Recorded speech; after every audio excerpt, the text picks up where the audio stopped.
Tell us what you think of the statue. I mean, do you think that she's attractive or not?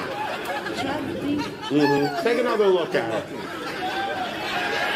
Hostage. His name is Hirsch. What is his name? And they gave them time to speak. And here, I'll play a little bit of it for you. Here's them being introduced, and watch how people go nuts. Hirsch Goldberg is his name. Watch how the crowd gets emotional. Watch this.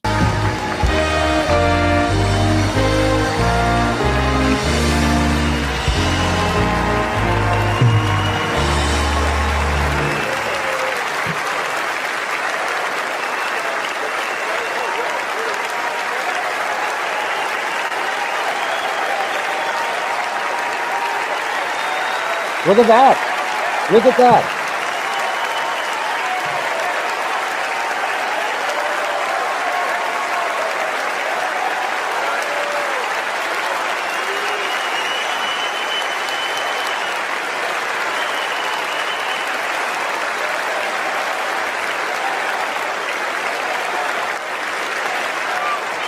So not only did they not allow a Palestinian person to speak at the convention, but they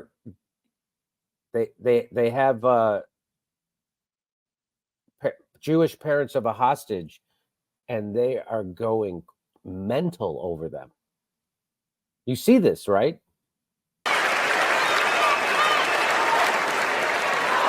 Like, those people aren't upset that Joe Biden and Kamala Harris are funding the war in Palestine, this ethnic cleansing.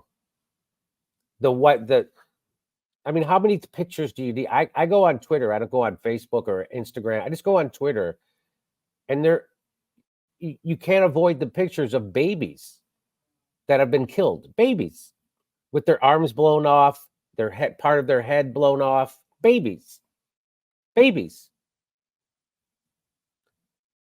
I saw a video yesterday of a guy. He looked like he was about 19 years old, and he's standing there waiting for a ride with his dead 7-year-old sister in his arms. She's dead, and he's waiting for a ride to come pick him up so he could go bury her. And hey, I feel for these parents. Their kid is a victim also. I don't know what he's doing at a music festival on the border of a concentration camp, because that's what Gaza is. And they're not anyway. So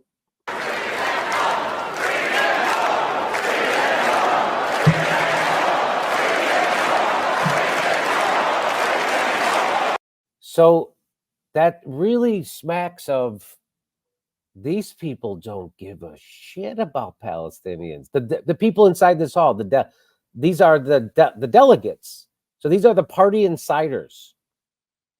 They don't give a shit. They're going to vote for Joe Biden and Kamala Harris. They don't care how many people they get slaughtered. They don't care about the people getting slaughtered in Ukraine. They don't care about anything.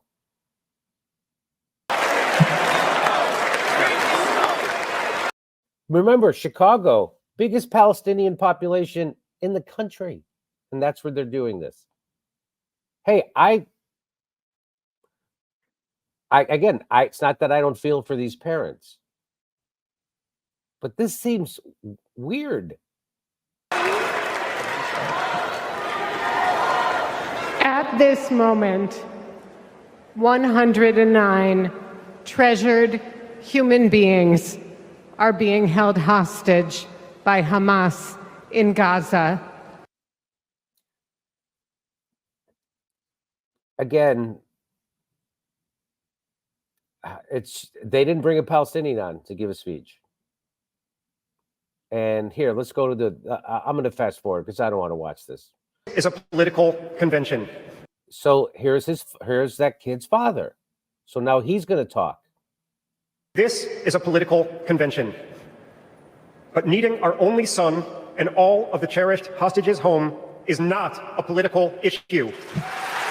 It's 1,000% political issue. What are you talking about? In the words of Fred Hampton, politics is war without violence. War is politics with violence. That's all this is politics. This is 100,000% politics. So of course it's politics. You're at a political convention giving a speech about it.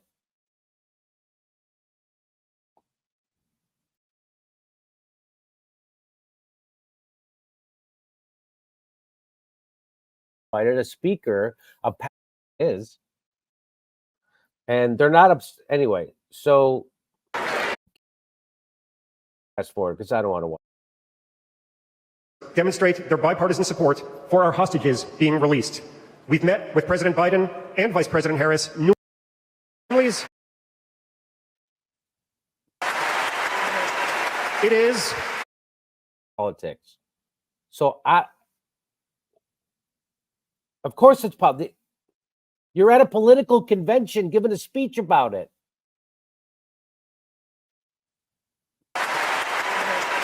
It is a humanitarian issue.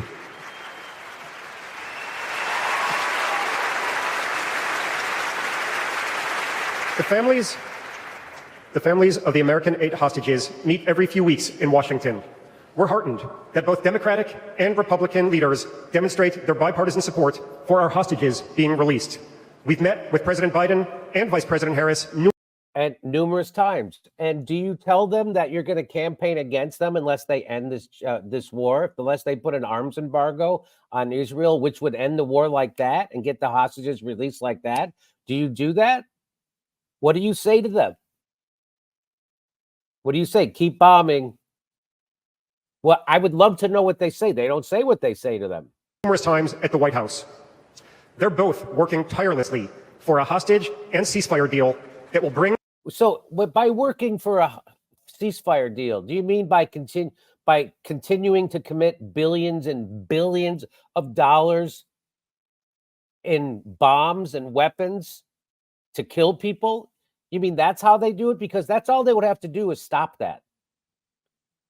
So that's how they're working tirelessly, by continuing to make sure this war continues, by making certain there isn't a ceasefire, because that's what they're doing.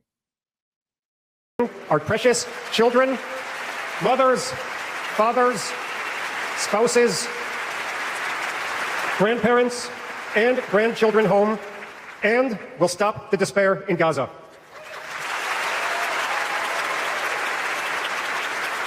We are all deeply grateful to them.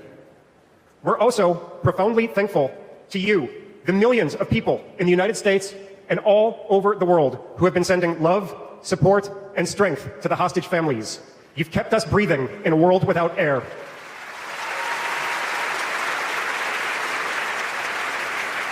There is a surplus of agony on all sides of the tragic conflict in the Middle East. So it's funny. So he says this. There is a surplus of agony on all sides. I don't think in this whole speech he says the word Palestinian. But I think he does say Gaza. Let's listen. So this part of the speech is the best part of the speech. There is a surplus of agony on all sides. Actually, there's a surplus on one side. The agony is way, way bigger on one side. In a competition of pain, there are no winners. So you're trying to equate a genocide and an ethnic cleansing and the slaughter of children, because that's what this is, with 100 people being kidnapped or held hostage. You know how many people are held hostage by the Israeli government? You know how many people? 9,623 are incarcerated by Israel. And that includes a lot of children. Between 500 and 700 Palestinian children each year are incarcerated or detained by the Israeli military court system. Some of them as young as 12 years old. And the most common charge is throwing rocks So they then incarcerate children. 4,781 Palestinians are in administration detention for alleged security reasons, many of them children. Since 1967, between 750,000 and 1 million Palestinians have been arrested by Israel, but nobody ever screams about getting them released. Okay, here we go. In our Jewish tradition, we say, Kol Adam Olam Umlo'o. Every person is an entire universe. We must save all these universes. And I hate right now what he's doing is he is conflating Zionism with being Jewish, Judaism. And you know who likes to do that? Zionists. And also anti-Semites. Isn't that interesting? They both do the same thing. But all the Jews I know are not Zionists, or most of the Jews I know are not. In fact, every time I run into a Hasidic person, they're the people who have nothing to do with Zionism. Zionism hijacked Judaism. And so what he's doing there is continuing that. That's what it looks like to me.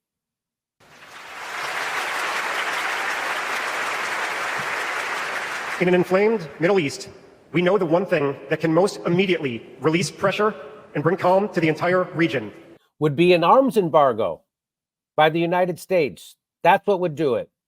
Well, let's see what he says. A deal that brings this diverse group of 109 hostages home and ends the suffering of the innocent civilians in Gaza. So he said Gaza. He didn't say Palestinians. He didn't say children. He didn't say babies. He didn't say grandmas like they did for the hostages. But guess how you get there? Guess how you get that deal? You have to stop giving Benjamin Netanyahu and his maniacal Likud party arms to go slaughter people. That's how you get there. They never mention that.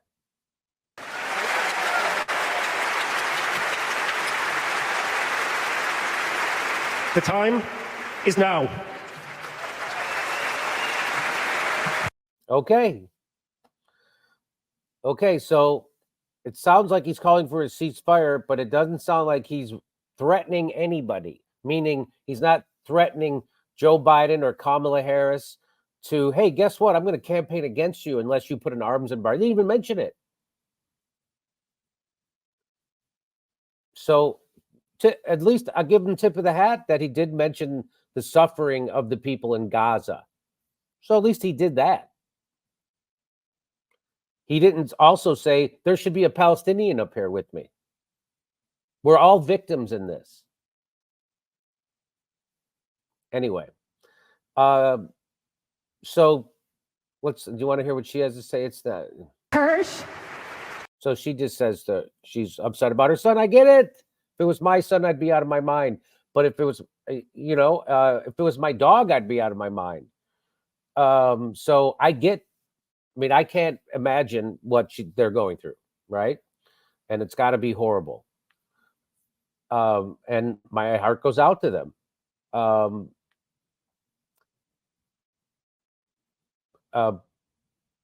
But here is the Democratic Party pandering to Israel, pandering to AIPAC, and they won't let a Palestinian give a speech. They won't let a Palestinian speak. And guess what happened because of that? So because they won't let a Palestinian speak, there are these what they call uncommitted delegates. There's not many of them. So they're pretending they're delegates for the Democratic Party, and they're pretending that they're not going to vote for Kamala Harris. And they're doing a sit-in. You want to see it? Here it is. Suppress the voices of. So they're upset that so all they want, this is literally what they're asking for. All they want is for a speaker to be allowed on stage at the Democratic National Convention. Boy, talk about a small ask. So this is their big demand. Their big demand is we're going to sit out. So they're sitting outside the hall. They're still in a fenced-in area. You can't get in without a pass. So they're out just outside the hall in a fenced-in area, and they're all sitting there. And what do they want? They want, but they want a Palestinian speaker to be allowed on stage. And the Democrats say no. Kamala Harris says no. No. And so here's this guy, James Zogby. He tweeted this out. And who is James Zogby? I'll show you who he is. James Zogby is the founder of Arab Americans in the USA. JamesZogby.com. He worked for Jesse Jackson in 84 and 88, and he worked for Sanders in 16 and 20. And he's a Democrat. He gives them his support without demanding anything. And so he tweets this out. Press the voices of He tweets this out, and he says, memo to the Harris camp. Well, let's listen to what this guy says, and then we'll read his tweet. not suppress the voices of This is not James Zogby speaking. This is one of the uncommitted protesters. He's the leader. will not suppress the voices of Palestinian Americans and for those of us who stand in strong solidarity with Palestinian human rights. I'm waiting for the call. As soon as I get the call saying that they'll allow a Palestinian American speaker from this stage, which I think would be very reasonable, then I want to go home. Until then, we'll be right here. My phone is charged. I'm waiting for the call. Will not suppress the voices. Will not. So that's it. That's their big demand. Their big demand is they want a speaker on stage there, and then that's it. So James Zogby says, memo to Harris campaign. Since you invited American Jews with a child held captive in Gaza, you should have also invited a speaker, a Palestinian American with family in Gaza suffering from the assault. Palestinians deserve respect. To fail to do this is an unforced error. Fix it now. That's what he says. And let me see if I have my tweet in here. I said, people like this can't admit to themselves that they support and are going to vote for a politician committed to genocide. They beclown themselves by pretending having a Palestinian speaker at the DNC is going to fix something. You are supporting evil and genocide, full stop. Okay. So, I mean, I guess it's better than nothing. I'm glad they're protesting a little. As you know, I know there's lots of Muslims in Michigan who have said they're not going to vote for. Is that what they're doing? So here's what some people said to that. It's wild to me that any of these people think the DNC, the Democratic National Committee, and particularly Kamala Harris, cares about them at all. She doesn't. They don't. They don't. And it's embarrassing that they keep begging for scraps at the table, because that's what they're doing.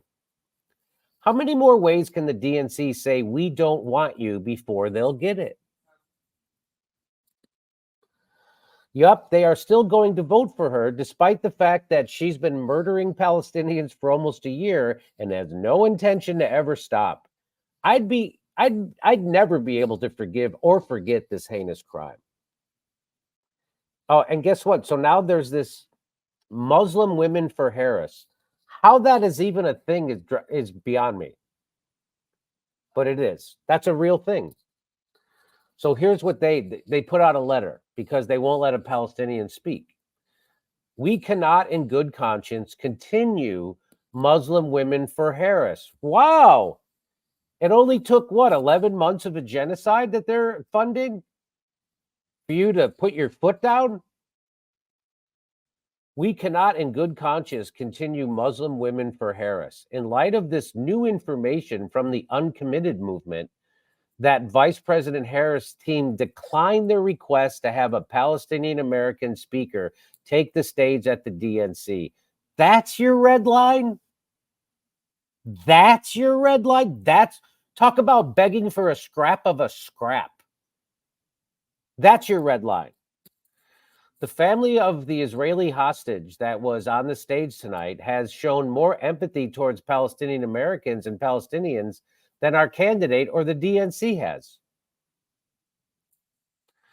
This is a terrible message to send to Democrats. Palestinians have the right to speak about Palestine.